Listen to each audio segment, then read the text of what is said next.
tan grande y eficaz, y ahora el énfasis lo vamos a hacer en y muchos son los adversarios.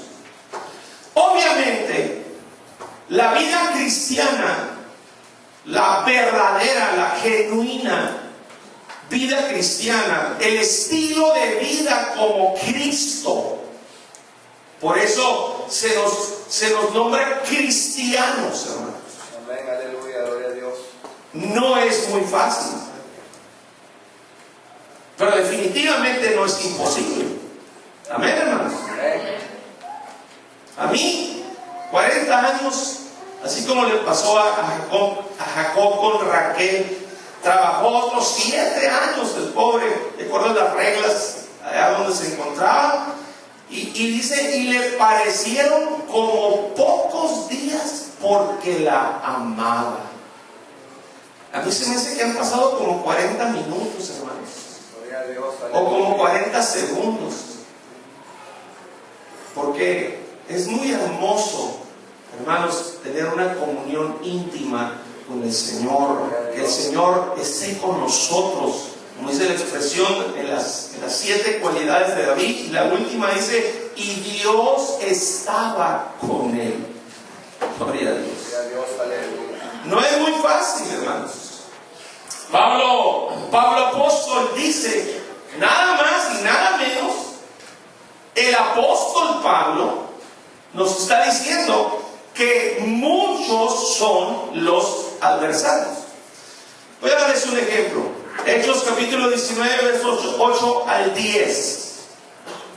Dice, y entrando Pablo en la sinagoga judía, habló con denuedo por espacio de 3 meses, discutiendo y persuadiendo acerca del reino de Dios, pero endureciéndose algunos de los judíos que estaban dentro de la sinagoga judía y no creyendo al mensaje del apóstol Pablo, maldiciendo el camino delante de la multitud, se apartó Pablo de ellos y separó a los discípulos, discutiendo cada día en la escuela de uno llamado Tirano. Aleluya. Así continuó por espacio de 2 años, de manera que todos los que habitaban en Asia, judíos y griegos, oyeron la palabra del Señor Jesús. O sea, uno de los principales adversarios del apóstol Pablo eran los judíos. Judíos de la línea de fariseos, judíos de la línea de saduceos, hermanos. Aparte había filósofos que ya desde 400 años atrás, por lo menos, ya sobresalían. Pero uno de los principales adversarios de él eran los de su propia nación, eran los judíos. Porque para empezar, en la ley de Moisés, desde aquel entonces en que vivió Pablo hasta el día de hoy, en la ley de Moisés no existe el ministerio de apóstol, ni de evangelista, ni de pastor, etcétera. Amén. Amén. Y luego, para continuar, de acuerdo a Hechos 19:8, donde discutía con los judíos, dice ahí, acerca del reino de Dios, un concepto del reino de Dios que tampoco es aceptado en las mentes judías, hermanos, que para ellos no forma parte de la Torá o lo que significa los 5 primeros libros de la Biblia, de Génesis a Deuteronomio. Es un concepto que no es aceptado en las mentes judías en relación al reino de Dios. La pregunta es, ¿en qué sentido? Voy a mencionar 2 sentidos porque hay más. La declaración reino de Dios se refiere a Cristo mismo. Cuando dice ahí que discutiendo y persuadiendo Les estaba presentando a Cristo y ellos no lo aceptaban, lo rechazaban, porque el presentar a Cristo estaba presentando su autoridad, estaba presentando su gobierno, estaba presentando su señorío, hermanos.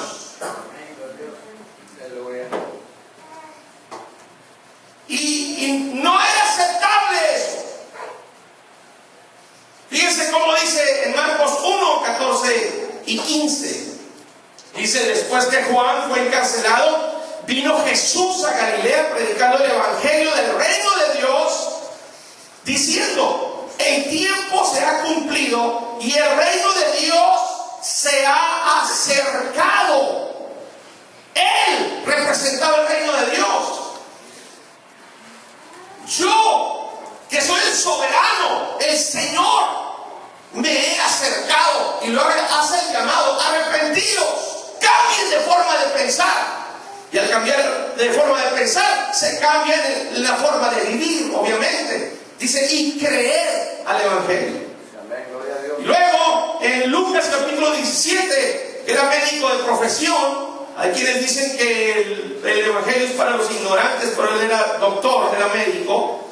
Lucas 17, versos 20 y 21, dice: preguntado por los fariseos cuándo había de venir el reino de Dios, les respondió y dijo: el reino de Dios no vendrá con advertencia, ni dirán helo aquí o helo allí, porque aquí el reino de Dios está entre vosotros.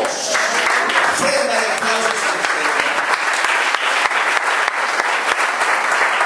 Estoy entre ustedes, el reino de Dios está entre ustedes. Mi autoridad, mi señorío está entre ustedes. Pero ¿de qué servía que la suprema autoridad estuviera presente, el supremo señorío estuviera presente, el supremo gobierno estuviera presente, cuando no lo aceptaban el gobierno, el señorío en el corazón de ellos, hermanos? Los judíos rechazaron como nación el señorío de Cristo y lo rechazan hasta el día de hoy, hermanos. Si yo me meto a una de las dos sinagogas judías que están aquí en Sabana, me sacan, hermanos, como jarrito de ahí, si les quiero presentar a Cristo como el Mesías. Ahora, ¿en qué otro sentido los judíos como nación rechazan el reino de Dios? Vamos a ver Hechos capítulo 1, versos 1 al 3.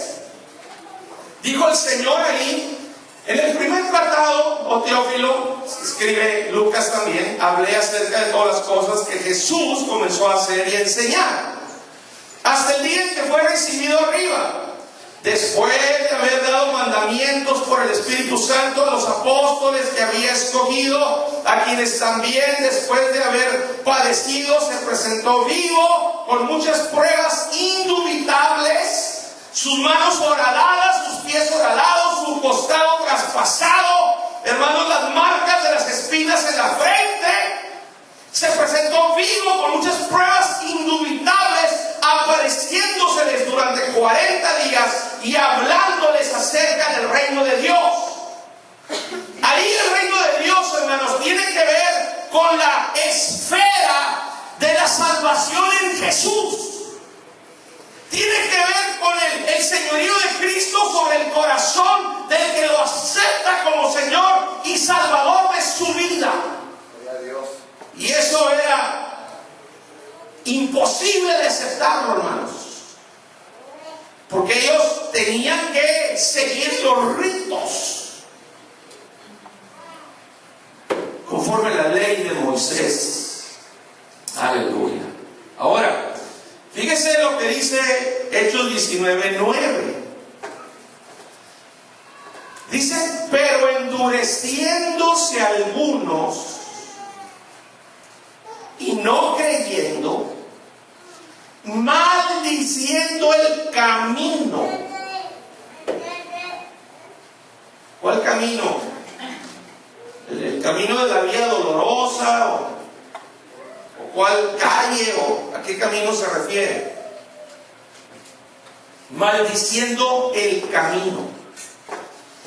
En el idioma arameo, el español dice, se oponían y blasfemaban el camino de Dios.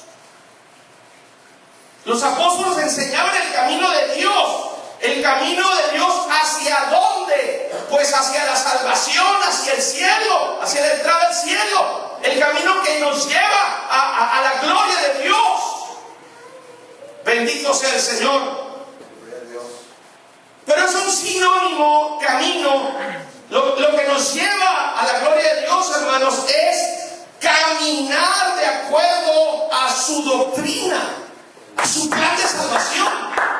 Romanos capítulo 6, verso 17, dice ahí, pero gracias a Dios que aunque erais esclavos del pecado, qué bonito ver el pasado, hermanos, habéis obedecido de corazón. Tiene que ser así, si no es de corazón. ¿Cómo batalla una persona para servir al Señor? ¿Cómo batalla para orar, para ayunar, para leer la Biblia, para venir al culto, a la iglesia? Tiene que ser obediencia de corazón a aquella forma, quiere decir molde de doctrina, donde nosotros nos tenemos que acomodar al Señor, no el Señor acomodarse a nuestros gustos personales, hermanos. Amén. Para que obtengamos los beneficios de ese molde de doctrina, de ese plan de salvación a la cual fuisteis entregados. Ustedes se entregaron de corazón. Me dicen los hermanos que estaban en Roma.